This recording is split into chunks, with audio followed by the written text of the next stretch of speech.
안녕하세요. 아들 둘과 함께 살고 있는 30대 여자입니다. 사람은 절대 바뀌지 않는다고 하잖아요. 근데 왜 바뀌지 않는 점은 꼭 그 사람의 나쁜 점에만 해당이 되는 걸까요? 그 사람의 좋은 점은 시간이 갈수록 절대 바뀌지 말았으면 해도 점점 퇴색되고 꿈에서 깬 것처럼 바뀌어 있고, 그 사람의 나쁜 점은 제발 바뀌라고 뭐든 할 테니까 좀 고쳐줬으면 좋겠다, 이렇게 아무리 생각을 하고 빌어도 절대 달라지지 않거든요. 제가 10여 년을 함께 살았던 남자도 바뀌지 않았으면 하는 점은 손바닥 뒤집듯 거짓말처럼 바뀌었고, 제발 달라졌으면 하는 점은 시간이 갈수록 점점 악화되기만 했습니다. 물론 제게는 좋은 점이 절대 바뀌지 않는 사람도 있긴 했어요. 바로 저희 아버지였죠. 저희 아버지는 공무원으로 일하시다가 은퇴를 하셨는데, 저는 평생 저희 아버지께서 모진말을 하시거나 화를 내는 모습을 본 적이 없었어요. 허영심이 심한 저희 어머니가 매번 아버지랑 말다툼을 하실 때마다 공무원 남편 연금만 보고 결혼했는데, 그게 또 쥐꼬리라서 후회된다라고 말해도 단 한 번도 큰 소리를 내지 않는 분이셨죠. 제가 막 대학교 졸업을 하고 한창 취업 준비를 할 때 길에서 캐스팅을 당한 적이 있었거든요. 왜 연예 소속사에서 같이 일해볼 생각 없냐고 명함을 나눠주는 거예요. 20대 초반에는 한창 인터넷에서나 지역에서 하는 소소한 미인 대회에 나가서 1등은 못해도 입상까지는 하는 외모였는데, 길거리 캐스팅을 당한 건 처음이었죠.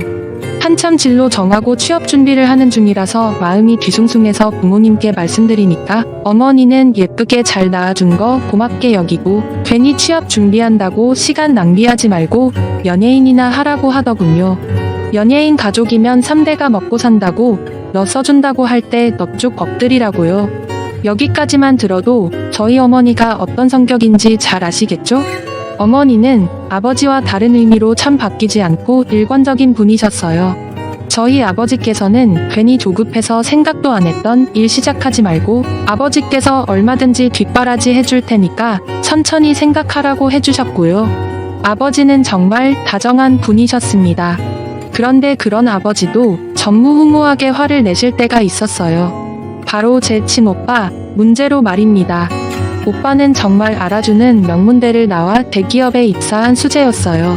오빠가 다닌 고등학교에 명문대 들어간 학생을 자랑하기 위해 크게 현수막을 걸어놓기도 했고, 동네에서는 어떻게 명문대 나와서 대기업까지 가냐? 그 비법이 뭐냐? 민철 엄마 너무 부럽다. 밥 안 먹어도 배부르겠다 하며 동네 아줌마들은 저희 어머니를 다 부러워했죠.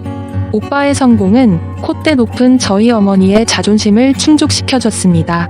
그런데 그런 오빠가 회사에 입사한 지 얼마 되지 않아 남들 다 부러워하는 대기업을 그만두고 기한 없는 한량 백수 생활을 하게 됐어요. 같은 시기에 입사한 동기와 연애를 시작했는데, 그 동기가 사실은 양다리였고 외국으로 이민 갈 예정이 있었던 약혼자가 있던 겁니다. 심지어 그 여자는 그냥 오빠가 좋아서 만난 것도 아니고 빼먹을 것만 보고 오빠를 만났던 거였어요. 선물이면 선물, 돈 필요하다고 하면 돈도 줬는데, 그 여자는 결혼 전 심심풀이로 오빠를 만났던 거였죠. 그 동기는 입사하고 몇 년 후에 오빠를 가지고 놀 대로 놀다가 약혼자와 함께 이민을 갔습니다. 걸어온 길이 길인 만큼 자존심 세고 본인에 대한 자부심이 남달랐던 오빠는 상처도 그만큼 크게 받았어요. 본인이 당한 일을 부정하기 시작했고, 출근하면 그 여자가 생각나서 괴롭다고 못 견디겠다고 하면서 회사를 그만둬 버린 거죠. 처음에는 저희 가족 다 오빠가 당한 걸 잘 알아서 뭐라 할 수도 없이 그저 지지와 응원만을 보냈어요. 아버지도 많지도 않은 연금을 매달 용돈 주듯 오빠에게 보냈고, 저도 그 당시 알바하면서 번 돈 중 일부분은 오빠가 조금이라도 다시 시작할 수 있게 보태기도 했었죠. 하지만 오빠는 다시 예전의 모습으로 돌아가지 못했습니다. 다시 시작할 생각이 아예 없는 사람처럼 30이 훌쩍 넘는 나이까지 그냥 놀고만 다니고, 아버지가 주는 돈으로만 생활하고, 모자라면 제게 달라고 하고, 이제는 본인이 받은 상처 때문에 일을 쉰다는 게 오히려 변명같이 느껴졌어요. 힘든 일을 겪었다는 걸 명목으로 무한한 백수 생활을 즐기는 것 같았죠. 아버지도 같은 생각이셨는지 기꺼이 주던 용돈도 끊고 제발 정신 좀 차리라고 하시며 앞날 없이 사는 오빠에게 크게 분노도 하셨어요. 저희 집안의 큰 자랑이었던 오빠는 몇 년 만에 집안의 골칫덩어리 어떻게 해야 할지 감이 오지 않는 문제아가 돼버렸습니다. 특히 오빠의 성공이 어머니의 자존심이었다면 오빠의 실패는 어머니의 좌절이었기에 어머니가 특히 힘들어하셨어요. 그런 오빠를 보고 있자니 저는 취업 기간을 늘릴 수 없었고요. 부모님은 오빠만 해도 속이 답답하실 텐데 저까지 그 걱정에 보탤 순 없었죠. 그래서 기회를 잡았습니다. 제게 캐스팅 제안을 한 소속사에 연락을 해서 정식으로 카메라 테스트랑 오디션을 보고 연예인 생활을 했습니다. 근데 그것도 정말 잠깐이었고 회사도 작아서 그 당시 활동은 지명 광고 모델 정도밖에 없었어요. 막상 연예계에 뛰어들고 나니 굉장히 상식 밖으로 신인제게 요구하는 게 많더라고요. 아주 지저분한 방법으로요. 회사 사장이라는 사람이 광고주랑 술자리에서 옆에 앉아서 나양 좀 떨어라. 내가 못하면 우리 이번 정상금은 없는 거라고. 저분이 어느 회사 대표님이다. 짧은 치마 입고 와서 술 좀 따라 드려라. 등등 대학을 졸업한 제게 이래저래 시켜선 안 되는 일을 요구했고 저는 그것 때문에 그만뒀어요. 제정신으로는 할 수 없었거든요. 그렇게 반년도 하지 못하고 일을 그만뒀고 저는 다시 취업 전선에 뛰어들어서 중소기업의 마케팅팀에 취직하게 됐습니다. 근데 제게는 안 좋은 기억만 남은 연예인 생활이 전혀 뜻밖의 결과를 냈습니다. 아까 말씀드린 것처럼 20대 초반에 잠깐 작은 미인대회 나갔다가 연이 닿아서 친해진 언니가 있었거든요. 근데 그 언니가 한창 제가 소속사에 들어갔을 때 찍은 프로필 사진을 친한 동생이 연예인 데뷔했다고 주변 친구들에게 자랑을 했었나봐요. 그 언니는 예전부터 말이 참 많았는데 그냥 그러려니 하고 넘어갔네요. 그런데 제 사진을 본 한 사람이 그 언니에게 저를 소개시켜달라고 했었나 봅니다. 언니가 오랜만에 연락을 해서 당장 소개받으라고 너 정말 운 좋은 거라고 온갖 호들갑을 다 떨더라고요. 야야 혜정아 제발 한 번만 만나봐. 걔 정말 괜찮아. 너보다 3살 많은데 지금 지 아버지 회사 다니고 있고 일 배우면서 그거 물려받을 준비 중이야. 키도 크고 성격도 좋아. 애들한테 밥도 술도 잘 사서 평판도 좋고 여자애들 중에서 걔 노리는 애들 진짜 많다. 근데 내가 내 사진 보여주니까 나한테 제발 소개시켜달라고 본인 평생의 이상형이라고 하더라. 어때 만날래? 막 회사 생활 시작하면서 힘들던 제게 저를 평생의 이상형이라고 하면서 만나게 해달라는 사람이 나타났던 건 정말 타이밍이 기가 막혔던 것 같아요. 심지어 집안도 좋고 평판도 좋은 사람이라고 친한 언니가 보증을 하니까 더욱더 솔깃했죠. 그렇게 만난 남자는 정말 젠틀하고 멋있는 사람이었어요. 옆에 있는 사람을 배려하는 게 몸에 밴 사람처럼 계속해서 제 상태를 확인하더라고요. 뭘 먹으면 제 앞에 무슨 음식이 많이 없어졌는지, 물은 있는지, 뭘 많이 안 먹는지를 대화를 나누는 동안 계속 확인을 하면서 음식을 더 시키거나 물을 따라주는 등 정말 황송할 정도의 대접을 해줬죠. 또 그 남자가 마음에 들었던 건 마인드가 참 건강한 사람 같았다는 거예요. 연애 초반에 이런 대화를 나눴거든요. 종현씨, 지호 알지? 왜 내 고등학교 친구 있잖아. 아, 알지. 저번에 같이 여행 갔다 오지 않았어? 맞아. 근데 이번에 지호가 애인이랑 헤어졌대. 만나던 남자가 글쎄 룸살롱 갔다가 걸려서. 아, 지호씨 속 많이 상했겠다. 근데 그 남자가 걸린 다음에 사과를 하거나 변명을 하는 게 아니라 오히려 적반하장으로 나왔다는 거야. 내가 사회생활 해봐라. 안 갈 수 있나? 남자들은 다 간다. 내가 이상한 거라고. 웃기고 있네. 안 가려고 하면 다 안 갈 수 있어. 무슨 남자들이 다 여자 나오는 술집에 간다고 하향 평준화를 시키고 있어? 그런 놈들이 같은 남자들 욕 보이는 거야. 우리 아버지는 이때까지 30년을 사업하시면서 한 번도 그런 거 이용하신 적 없어. 나한테도 그렇게 가르치셨고. 이렇게 말을 하니 저는 자연스럽게 남자에게 예전에 있었던 일을 털어놓게 됐습니다. 예전에 잠깐 일하던 소속사에서 내게 이런 요구를 했고 그걸 안 했더니 바로 계약 해지를 시키고 정상금도 안 주더라고요. 남자는 그 얘기를 듣고 주체할 수 없을 정도로 화를 내면서 그 회사 도대체 어디냐고 당장 가서 가만 안 둔다고 하더군요. 이미 오래된 얘기고 회사도 없어졌어. 대표 연예인도 없는 진짜 작은 회사였거든. 아마 그래서 더 나한테 그런 일을 시키려고 했었나 봐. 그런 것까지 이용해야 할 정도로 절박했던 거지. 절박하면 사장이나 직원들 지들이 하면 되잖아. 왜 혜정 씨한테 시키냐고. 지들은 엄마도 없어? 어떻게 본인을 낳아준 엄마랑 같은 여자들한테 그런 일을 시켜 마치 본인 일처럼 분노하는 남자에게 큰 호감을 느꼈어요. 남자는 제가 겪었던 일에 대해 대신 유감이라고 많이 힘들었겠다 고생했다 하면서 공감해주고 위로를 해줬죠.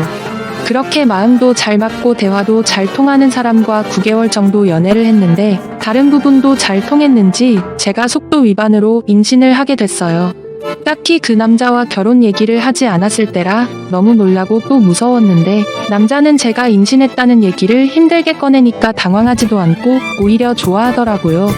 결혼을 한다면 당연히 저랑 하고 싶었고 본인은 자식도 빨리 갖고 싶었다고 하면서 당장 결혼하자고 하더군요. 저도 결혼 생각이 아예 없었던 것도 아니고 또 그렇게 아이까지 생기게 되니까 고민할 틈도 없이 상견례를 치르고 결혼 날짜까지 일사천리로 잡아버렸죠. 근데 솔직히 말하면 시댁이 아무리 중소기업이라고 하더라도 좀 있는 집안이잖아요. 속도 위반으로 덜컥 아들과 결혼하게 된 며느리를 과연 환영하실까 의문이었죠. 근데 그런 걱정이 모두 TV의 막장 드라마에서 잘못 보고 배웠다는 걸 증명하기라도 하는 것처럼 시부모님은 저를 마치 친딸처럼 환영해 주셨어요. 특히 시아버지가 제가 몸둘 바를 모를 정도로 저를 정말 예뻐해 주셨어요.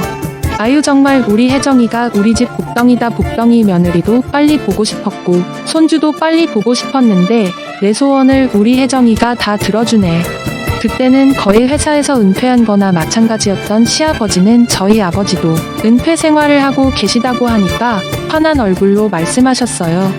그럼 사돈 어른이 시간 나실 때마다 내 골프 친구 해주시면 좋겠구나. 안 그래도 종년이 저 자식이 바쁘다고 지혜비 취미생활도 같이 안 해줘서 서러웠는데 같이 놀 좋은 친구 생기겠구나. 저뿐만 아니라 저희 부모님도 생각해주시는 시아버지가 정말 감사했어요. 시어머니께서도 괜히 눈치 보지 말고 이제 가족이니까 뭐든 필요한 게 있으면 말하라고 어리숙한 며느리를 안심시켜 주셨죠. 다정한 남편과 다정한 시부모님 정말 내가 결혼 하나는 잘한다라고 생각을 했는데 저보다도 제 결혼을 기뻐한 사람들이 있었으니 그건 바로 저희 어머니와 오빠였습니다. 어머니는 제가 결혼식을 올리기 전부터 우리 딸이 사장님 댁으로 시집 간다고 회사 대표될 사위 얻었다고 자랑자랑을 하고 다니셨어요. 오빠는 매제될 사람이 회사 대표라고 하니까 앞으로 편하게 살겠다고 혼자 김칫국을 사발로 들이마셨고요.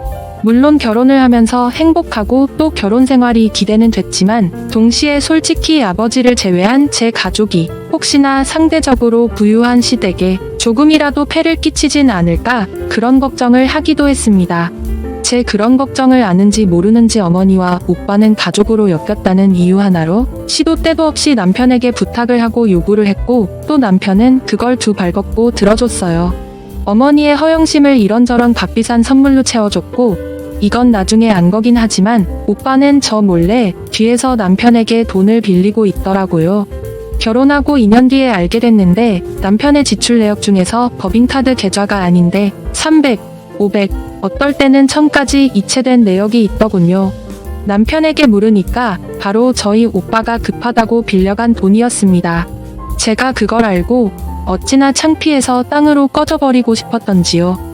얼굴도 못 들고 왜 말 안 했냐고 작게 되뇌이는 제게 남편은 이렇게 말했어요. 당신 가족이면 이제 내 가족인데 뭐 어때서 형님이 어떤 의도로 나한테 돈 가져가는지 나도 너무 잘 아는데 나는 당신 가족한테 내가 할 수 있는 한에서 뭐든 해주고 싶어. 그거 내가 해결 안 하면 당신이 괴로울 거 아니야.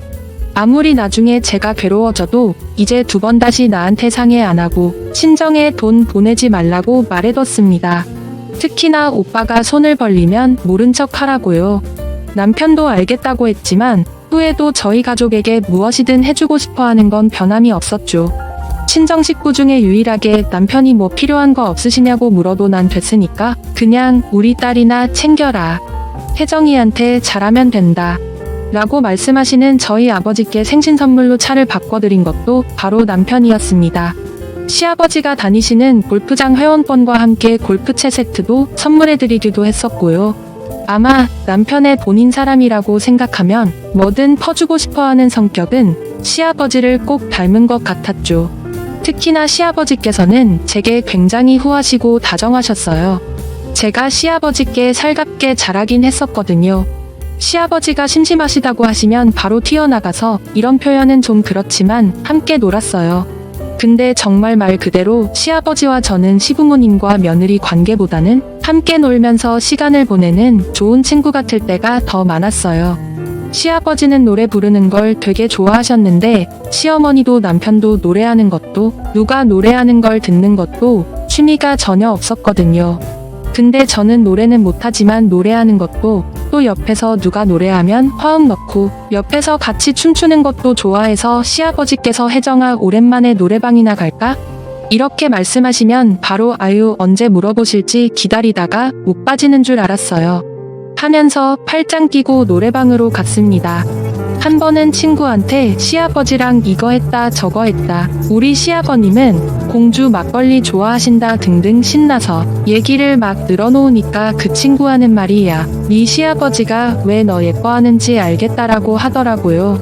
확실히 저도 시아버지와 죽이 잘 맞아서 시부모님에게 도리를 한다, 가족으로서 챙긴다는 느낌이 아니라 저도 신나고 즐거워서 같이 보내는 시간이 늘어난 것 같습니다.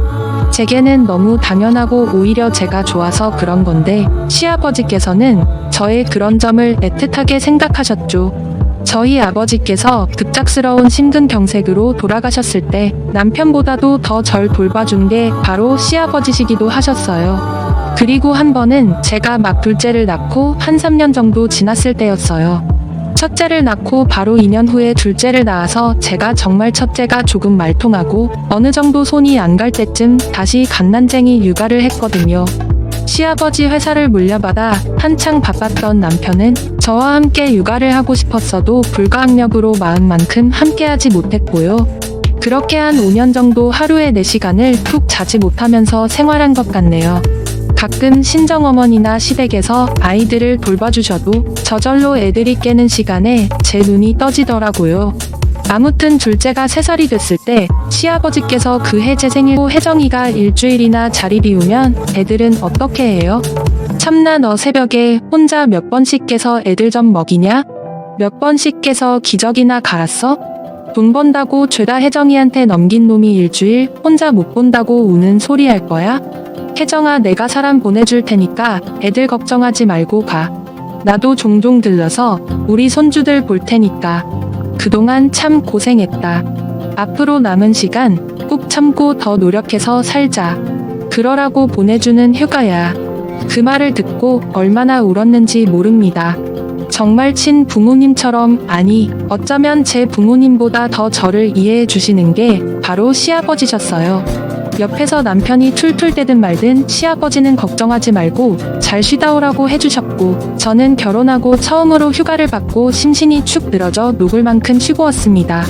아무리 생각해도 결혼 참 잘했다. 아니 남편보다 시댁복을 타고났다라고 스스로 자부했네요. 사랑을 받는 만큼 저 또한 사랑을 나누고 싶다는 마음으로 부풀었어요. 그런데 그 완벽한 행복은 전혀 상상도 못했던 문제로 마치 지금까지 제가 달콤한 꿈을 꿨다는 것 마냥 거짓말처럼 금이 가고 말았습니다. 친정아버지가 돌아가시고 2년이 넘어갈 때쯤 남편이 변하기 시작하더라고요. 사람은 누구나 일정 부분이 변할 수 있죠. 저도 특히나 부부 사이에서 점점 편해지기도 하고 권태로워지면서 시간이 관계를 부식시키는 것처럼 변하는 게 순리라는 걸 알고 있습니다. 근데 남편은 단순히 제게 소홀해지거나 서운한 행동을 하는 게 아니었어요. 남편은 제가 남편에게 처음으로 진심을 다해 마음이 갔던 남편이 자랑스럽게 마치 자기의 신념처럼 말했던 것들과 정반대되는 행동을 하기 시작했죠. 처음에는 그냥 퇴근 시간이 늦어지는 수준이었습니다. 원래 남편의 평균 퇴근 시간이 7시, 8시였는데 회사 대표인 만큼 업무량이 많아지면 한두 시간 정도 늦어지긴 했었거든요. 근데 새벽 2, 3시가 돼서야 집에 들어오는 겁니다. 남편은 연계된 회사와 술자리가 있었다, 회식이 있었다, 거래처와 회의를 하다 한잔했다라고 하더군요. 초반에는 그렇게 늦게 술까지 마시고 집에 오는 남편의 몸 상태가 걱정이 됐었습니다. 그런데 그렇게 일주일에 3번 이상 들어오는 게 한 달이 지나가고 2달이 지나가고 석 달쯤 되자 어떻게 이 정도로 늦게 올 수가 있지 싶은 거예요. 첫째가 다음 해에는 초등학교에 들어갈 나이고 둘째도 유치원에 다닐 때라 아무리 남편이 바빠도 애들에게는 아빠와의 시간이 필요했는데 남편은 주말에도 어김없이 일 때문에 나간다고 집에 붙어 있지 않았어요. 점점 그래 일하는 사람이니까 회사 대표로서 얼마나 어깨가 무겁고 힘들겠어라고 이해해주는 것도 한도가 초과되는 순간이 오더군요. 남편의 핸드폰과 퇴근해서 바닥에 그냥 내팽겨 쳐둔 와이셔츠를 보고 말이죠. 하루는 남편에게 친척 어른 전화번호를 묻다가 남편이 알아서 핸드폰에서 찾으라고 하더라고요. 그래서 남편 핸드폰 전화번호부에서 번호를 찾고 있는데 번호를 저장한 이름이 너무 이상한 게 있더라고요. 그건 신마담이었습니다. 마담? 이건 아무래도 친구나 지인도 아닐 것 같고 같이 일하는 회사 사람 이름도 아닌 명칭 아닌가요? 그냥 별명인가? 장난으로 한 건가? 생각하는데 정말 왠지 목비가 당기는 것처럼 새해서 일단 그 번호를 외워두고 남편의 최근 통화 목록을 확인했죠. 아니나 다를까 일주일에 거의 10번이 넘게 통화를 한 기록이 있더라고요. 저는 처음에 마담이라는 애칭을 붙인 여자와 바람을 피우고 있는 줄 알았습니다. 남편이 퇴근하고 당연하게 바닥에 허물처럼 벗어든 와이셔츠에서는 구역질이 날 정도로 진한 여자 향수 냄새를 맡은 적이 있었거든요. 이 인간도 바람을 피우는구나 하는 생각에 머리가 멍해지더군요. 근데 실상은 차라리 바람을 피우는 게 낫겠다는 생각이 들 정도로 더러웠습니다. 알고 보니까 남편이 늦게 들어온 날은 모두 접대라는 명목하에 아가씨들이 나와서 술 따라주면서 함께 노는 그런 술집에 갔다 온 거였어요. 제가 어떻게 알았냐고요? 남편이 아주 당당하게 말을 했거든요. 제가 혹시 바람 피우냐고 추궁하니까 그런 저를 비웃으면서 말했죠. 너는 서방이 새벽까지 너랑 애들 먹여 살리고 회사 돌아가게 하려고 일하는데 바람을 의심하냐? 진짜 너도 참 한심하다. 거기 일하는 애들 향수 냄새고 그 업장 관리하는 주인 번호야. 신마담이란 이름을 보고 바람이라고 생각을 해? 참나. 그런 가정 있는 남자가 여자 나오는 술집을 매일 같이 갔다는 게 그렇게 당당한 일이야? 당신 그런 술집 안 간다며? 일 핑계대면서 사회생활 하려면 가야 한다고 하는 남자들이 같은 남자들 욕먹이는 거라며? 혜정아, 결혼하기 전에 남자가 여자한테 무슨 말을 못해? 내가 미련하게 내가 연애할 때 했던 말 믿고 있었나 본데 사업은 그런 거야. 좋은 관계 유지하고 계약 성사시키려면 다 기름칠해서 잘 굴러가게 하는 것처럼 좋은데 데리고 가서 맛있는 거 먹이고 좋은 시간 보내게 해줘야지. 그 기름칠이라는 게 한참 어린 여자애들 끼고 술 먹이는 거니? 아버님한테 그런 술집 사업에 절대 이용 안 한다고 당당하게 말하더니 그것도 다 거짓말이었나 봐. 그래, 우리 아버지가 이용할 걸 다 이용을 안 해서 회사가 덜 큰 거야. 그걸 내가 더 크게 만들 거고. 당신은 내가 예전에 소속사에서 접대 강요받았다는 거 다 알면서 내 앞에서 그렇게 당당하게 여자 나오는 술집 다닌다고 하는 거야? 어떻게 사람이 이렇게 바뀌어? 너 그때 그거 안 해서 그만뒀다며? 넌 접대한 적 없으니까 그럼 된 거 아니야? 아니면 너도 거짓말했냐? 접대했었는데 안 했다고 나한테 거짓말했어? 아니, 그게 지금 할 소리야? 이제라도 그만해. 여자 나오는 술집 사업한답시고 다니는 거 그만하라고. 아니, 뭐가 문제인데? 내가 바람이라도 피웠어? 아니면 너 설마 술집에서 일하는 애들 질투하냐? 뭐, 당신 정말 미쳐서 할 말 못할 말 구분도 못해? 뭐 그럴 수도 있지. 지금 내 몰골 좀 봐. 우리 애 둘 낳았다고 해도 여자 몸무게 앞자리가 6이 되는 게 말이 되냐? 내가 정말 이만까지는 안 하려고 했는데 차라리 술집에서 얼굴하고 몸매 가꾸는 애들 좀 본받아내. 남편 아가씨들 나오는 술집 가는 게 그렇게 싫으면 내가 안 가게끔 노력을 하라고. 사업 때문에 가는 게 아니라 젊은 아가씨 만나러 가는 게 맞나 보네. 솔직하게 말해줘서 정말 고맙다. 당신 그 색깔만 속내 잘 알아들었어. 2일 이후 저와 남편은 시도 때도 없이 부딪혔어요. 처음에는 저도 좋은 말로 대화해서 바꾸려고 했습니다. 저는 그때 아무리 생각해도 남편의 원래 모습이 저와 연애하고 결혼했던 그 다정하고 사려 깊은 그 모습이라고 생각했거든요. 잠시 일정인 스트레스나 다른 문제 때문에 잠깐 이런 거라고 제 자신을 속였네요. 하지만 남편에게 역지사지로 반격을 해도 남편은 오히려 더 치사하게 나오더라고요. 나도 일 하나 구해서 남자들 다 나오는 호스트바 다녀도 돼. 당신 말대로라면 사람이 일하다 보면 이런 일 저런 일 있고 일을 위해서 여자든 남자든 나오는 술집 나갈 수 있는 거잖아. 그게 말이 돼. 당신이 무슨 일을 해서 그런 데를 가. 주제 좀 알아. 주제 좀. 그래서 내가 일 새로 시작한 다음에 한다고 하잖아. 사람 말 좀 제대로 들어. 그렇게 말귀를 못 알아들으면서 무슨 사업을 해? 하, 진짜 웃기고 있네. 그래, 그렇게 호스트반이 뭐니 가고 싶으면 내가 지금까지 당신 집에 들인 돈 그대로 뱉어놓고 가. 뭐 참나 말로 못하겠으니까 이제 받은 거 다 내놓으라고 하는 거야? 유치하다. 유치해. 그래, 나 유치하니까 지금까지 당신한테 드린 돈 다 내놓으라고. 내가 뭐 때문에 당신 그 구질구질한 처가에 돈 가져다 바쳤는데 다 당신이 좀 얌전히 있었으면 해서 그런 거 아니야. 뭐 해달라, 뭐 해라. 주제 넘게 안 굴게. 근데 아무리 그렇게 제 자신을 속이려고 해도 남편은 본 모습을 꺼내 저와 싸운 후에 정말 간만에 자유를 느끼는 사람처럼 편해 보이더라고요. 남편은 잔인하게 제 안에 들어있던 다정한 남편의 모습을 서서히 부숴나가기 시작했습니다. 매일 늦게 들어오는 건 당연했고 이제는 본인 몸에 남겨진 술집 여자들의 흔적을 지우려는 노력도 하지 않았어요. 어제 또 당신 나이 반토막 정도 되는 아가씨들 나오는 술집 갔다 왔어? 셔츠가 아주 화려하다. 그래, 이번엔 당신 오빠랑 갔다. 형님이 회 놀 줄 알더라고. 뭐, 당신이랑 오빠가 왜 만나서 술집에 가? 왜? 그러면 안 돼. 형님이 먼저 좀 보자고 해서 만났다. 왜? 내 오빠가 여자 나오는 술집 다닌다고 하니까 충격 먹었어? 충격을 왜 먹어? 그 인간은 놀랍지도 않아. 딱 당신이랑 똑같아. 수준이 이하요. 말하는 폰세 봐라. 진짜 정 떨어지게 말하네. 내가 가는 술집 애들은 나긋나긋하고 어려서 그런지 순수한데 말도 잘 통하고 같이 있으면 아주 시간 가는 줄 모르겠는데. 아유, 그리고 살결이 얼마나 좋은지 아냐? 역시 여자는 25살 이전이 딱 꽃처럼 예쁠 때지. 25살 이후로 꺾인다고 하잖아. 우리 여보는 좋겠다. 꺾인 지 훌쩍 된 나이에 나 만나서 이렇게 결혼돼서. 그렇지? 내가 꺾여 있었던 게 아니라 당신이랑 결혼하면서 신세 꺾인 줄 몰랐던 거지. 그리고 남자는 25살 이후로 숙성된 막걸리래.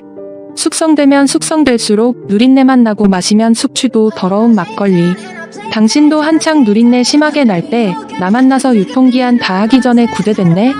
저희 둘 사이의 싸움은 날이 갈수록 수위가 세졌고 그나마 처음에는 대화로 좋게 풀려던 저까지 포기를 해서 엉망진창이 됐죠.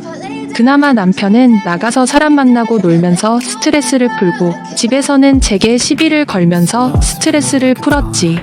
저는 남편이 출근하면 애들하고 씨름하고 남편이 퇴근하면 또 남편 상대하느라 진이 다 빠졌습니다. 누군가에게 말하고 싶고 기대고 싶은데 털어놓을 사람이 없었어요. 친구들에게는 창피해서 말도 못하고 어머니는 예전부터 제 고민은 관심도 없던 분이니 기대도 안 했고요. 이럴 때 늘 제 편에 서서 저를 위로해주던 아버지도 세상에 안 계시니 점점 우울증에 빠져갔습니다. 그러다가 제가 기대게 된 건 바로 시아버지셨어요. 아버지가 돌아가신 후에 종종 저와 시아버지는 술 친구가 돼서 만나 식사하면서 가볍게 반주를 했었거든요. 근데 하루는 시아버지와 한잔하다가 제가 너무 취해서 술김에 남편과 있었던 일을 다 말해버렸어요. 시아버지께서는 처음에는 믿지 못하시다가 이내 크게 분노하셨죠. 혜정아, 난 종현이 그놈 절대 그렇게 키운 적 없다. 참나 이게 무슨 일인지. 혜정아, 너무 걱정 마라. 내가 종현이 그놈 아주 요절을 낼 테니까. 지도 지금 자리에서 내려오기 싫으면 내 말 들어야 될 거다. 시아버지께 모든 일을 털어놓은 뒤 남편은 정말 거짓말처럼 원래의 시간에 퇴근해서 집에 들어오더군요. 하지만 시아버지께서 그런 술집에 절대 발도들이지 말라는 엄포는 본질적인 문제 해결 방법이 아니었습니다. 남편은 일찍 집에 들어온 만큼 더 많은 시간을 저와 싸우게 된 거예요. 남편은 집안에서 술을 마시기 시작했고 술만 들어가면 제가 숨만 쉬어도 득달같이 와서 시비를 걸고 결국 큰 싸움으로 번지는 게 일상으로 자리 잡았습니다. 너네가 아버지한테 가서 꼰지른 거 후회하게 될 거야.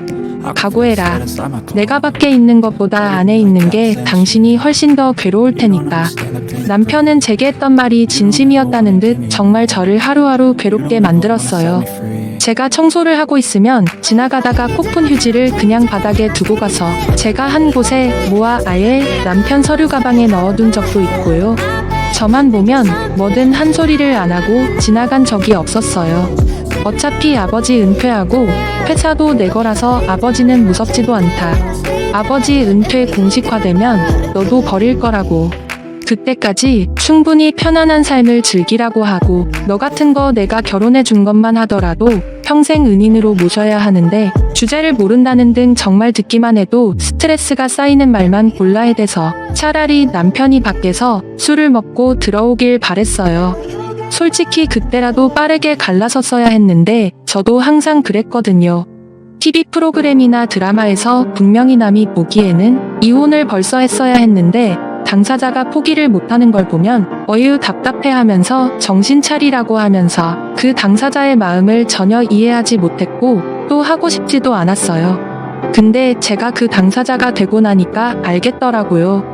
왜 사람이나 동물이나 껌껌한 길을 지나다가 눈을 뜰 수 없는 선광이 몸을 덮치면 그걸 피할 생각도 못하고 얼어붙고 말잖아요. 저도 딱 그랬습니다. 당장 이혼을 결심한 후에 저를 뒤엎은 그 수많은 일들이 너무 거대하고 아득해서 몸을 움직이지 못했어요. 그런데 제 몸을 꽁꽁 묶어있던 두려움이 한순간에 깨지는 사건이 발생하고 말았어요. 남편이 또 어김없이 시아버지 눈치 보느라 집에 일찍 들어온 날 남편은 옷도 갈아입지 않고 바로 술을 퍼마시기 시작하더군요. 저녁이 채 되기도 전에 만취를 한 남편은 아이들 방에 있다 나온 저를 보더니 그러더군요. 야, 너 와서 술 따라봐. 믿어지시나요? 술집에서 하던 짓을 본인의 아내에게, 지 자식들의 엄마에게 하는 겁니다.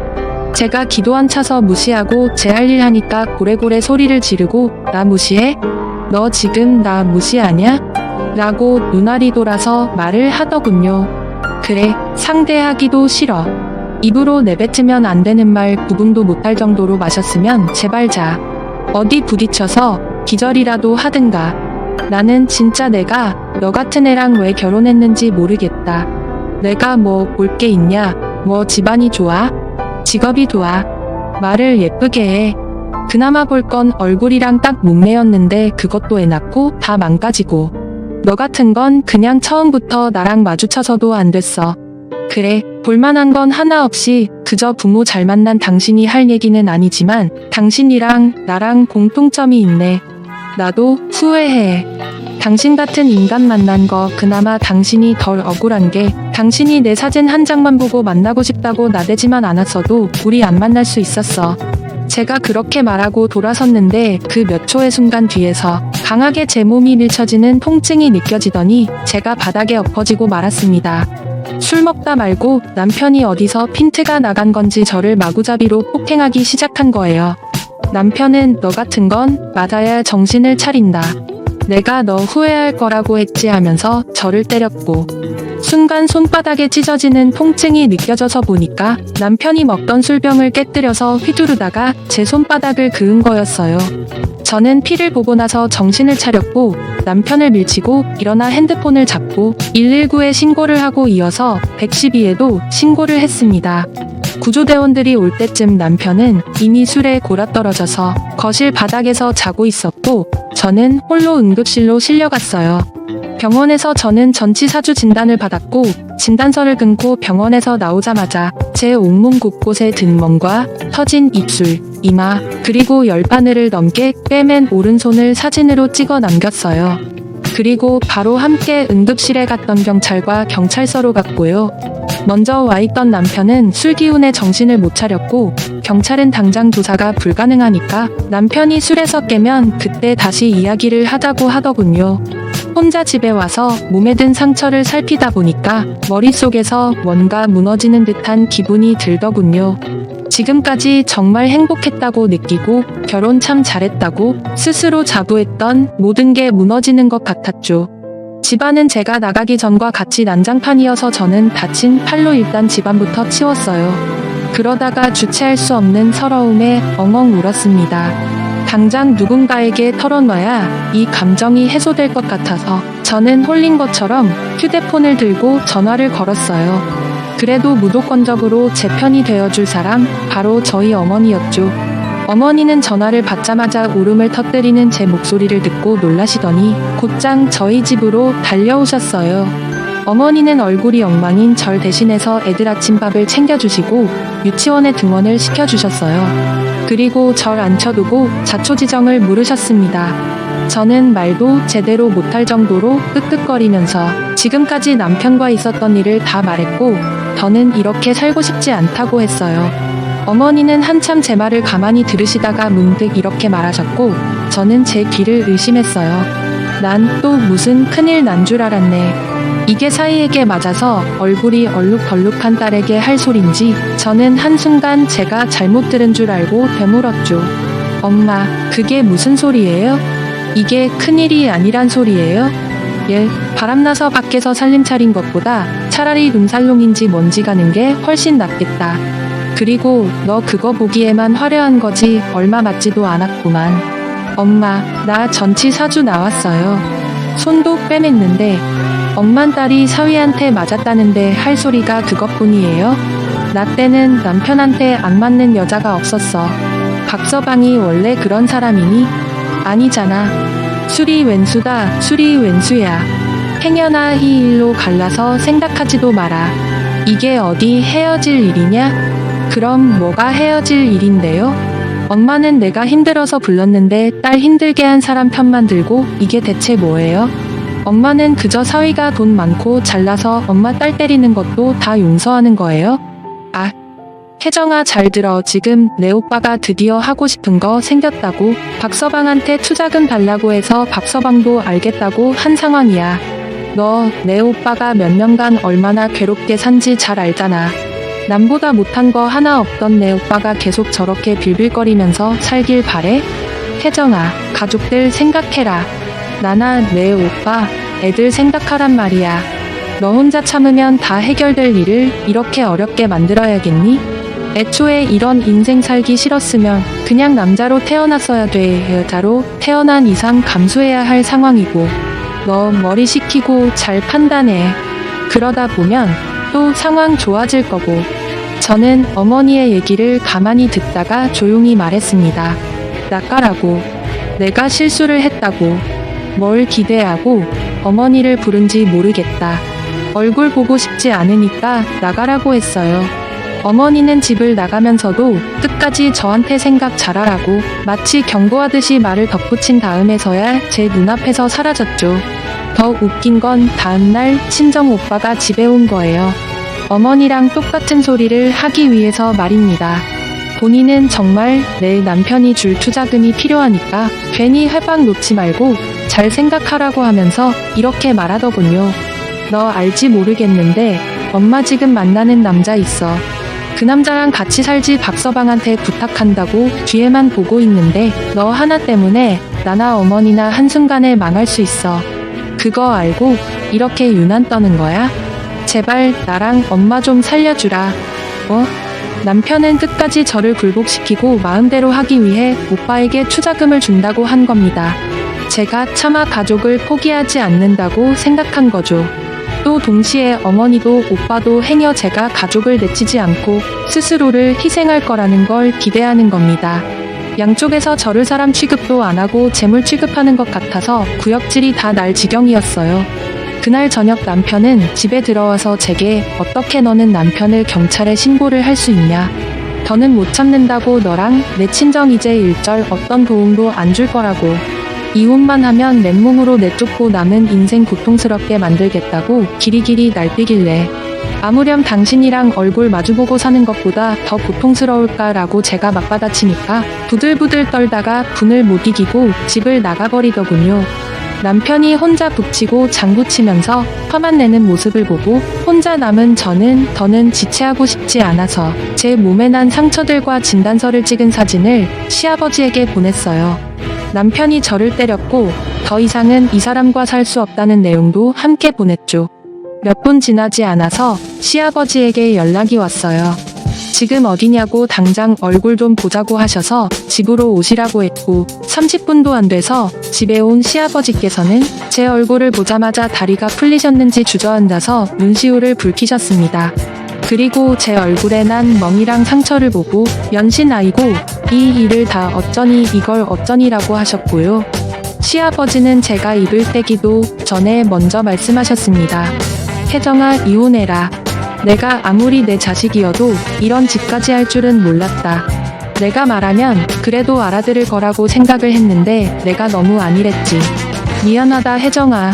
내가 너 이렇게 당하기 전에 먼저 알고 뭐든 조치를 취했어야 했는데. 정말 미안하다 혜정아. 내가 미안해. 그리고 당장 같은 집에 있을 수 없으니 애들은 잠시 시댁에 맡기고 저는 호텔에서 생활을 하라고 하셨습니다. 시아버지께서는 이혼하고 애들과 함께 살 집을 얻어주시겠다고 상황이 정리되고 집 구할 때까지만 호텔에 있으라고 하셨죠. 시어머니께서도 시아버지와 같은 반응을 보이셨네요. 호텔에 가기 전에 애들을 데리고 시댁에 갔는데 시어머니도 제 몸 상태를 보시더니 아무 말도 못하시고 그냥 고개만 푹 숙이고 계셨어요. 한순간에 이렇게 상식적이고 좋은 분들 사이에서 어떻게 남편 같은 사람이 나왔는지 의문이 들더라고요. 저는 이혼을 진행하면서 쭉 시아버지께서 부담해주신 호텔에서 묵었습니다. 시아버지께서 어떻게 부어 삶으신 건지 남편은 아니 이제 전 남편은 이전의 한 으름장과 다르게 합의 이혼을 했습니다. 시아버지께서는 괜히 소송이다 뭐다 하면서 힘들이지 말고 집도 전 남편 모르게 애들과 함께 살 수 있는 아파트를 구해주고 또 제가 충분히 자립해서 일을 시작하기 전까지 경제적인 도움을 주신다고도 하셨고요. 이제 그렇게 시아버지께서 구해주신 아파트에서 아이들과 지낸 지 반년 정도 흘렀습니다. 아직 제 일은 구하지 못했지만 시아버지께서는 조급해 하지 말라고 하셨어요. 시부모님은 애들 때문에 명절이나 종종 만나 식사를 하기도 하는데 시부모님 두 분 다 아직도 저에게 미안해하시고 죄책감을 갖고 계셨어요. 하지만 저는 딱히 이 일에 시부모님의 책임은 없다고 생각합니다. 시부모님들은 정말 저에게 변함없이 잘해주셨고 사태의 심각성을 알고 먼저 도움을 주신 분들이니까요. 그리고 저는 어머니와 연도 아예 끊겨서 시부모님이라도 계속 연락을 하는 게 더 의지가 됐고요. 어머니는 이후 만난다던 남자와 헤어지고 다시 제게 연락을 하셨어요. 들어보니 뭐 사기 맞았다. 돈 받을 거 받고 튀었다 하는 게 아무래도 연하의 남자에게 사기를 당하고 헤어진 것 같더라고요. 오빠도 연락이 안 된다고 넌 대체 어디 사는 거냐고 물으셔서 알 필요 없다고 하고 연락처도 다 차단했네요. 딸이 곤죽이 되도록 맞은 걸 보고도 눈 하나 깜짝 안 했던 사람이 본인 살기 좀 팍팍해지자마자 제게 전화해서 죽는 소리 하는 게 정말 꼴도 보기 싫었거든요. 전 남편은 예전에 제가 신고한 가정폭력 전력 때문에 양육권은 갖지 못했고 그냥 양육비만 제게 보내고 있습니다. 근데 저번 달부터 전 남편에게서 은근히 연락이 오더라고요. 처음에는 애들 좀 만나게 해달라고 시작해서 나중에는 좀 만날까 하길래 바로 싫다고 대답했어요. 전 남편은 저와 헤어진 후에 아버지가 사람 취급도 안 하신다고 제발 한 번만 다시 만나서 얼굴 보고 얘기하자고 구질구질하게 굴어서 남편마저도 연락처를 차단했습니다. 그 얼굴이 뭐가 보기 좋다고 다시 보겠어요? 대체 왜 이렇게 추한 모습을 보일 거면 애초에 왜 잘못을 했는지 이해를 통 못하겠네요. 저 없으면 더 잘 살 거라고 떵떵거리던 인간이 말입니다. 왜 세상에는 좋은 건 쉽게 변하고 나쁜 건 절대 변하지 않고 오히려 그 악함이 더 강해지는지 모르겠네요. 그냥 그게 진리인 건지 아니면 제가 직접 당한 사건으로 인해서 세상을 비틀리게 보는 건지. 그나마 저를 소중하게 생각했던 변치 않은 좋은 사람들에게 도움을 받아서 살고 있지만 이제는 사람을 만나도 쉽게 믿지 못할 것 같네요.